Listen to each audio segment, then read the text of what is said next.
The European Union says the United States is facing billions of dollars of trade sanctions if the U.S. Congress does not eliminate overseas tax shelters for American exporters. The Bush administration says it's working with lawmakers to avoid those sanctions.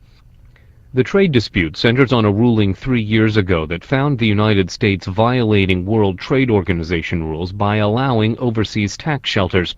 European leaders say they've waited long enough for American legislators to change the law, and they're now threatening a series of sanctions if Congress does not act quickly. Sanctions that could ultimately total $4 billion may gradually be imposed on American exports beginning next March if the tax shelter law is not changed by the end of the year.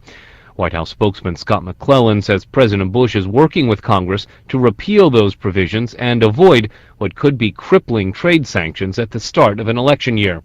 We are continuing to work with Congress to address that issue and to avoid triggering sanctions and to ensure that we are in compliance with the WTO decision.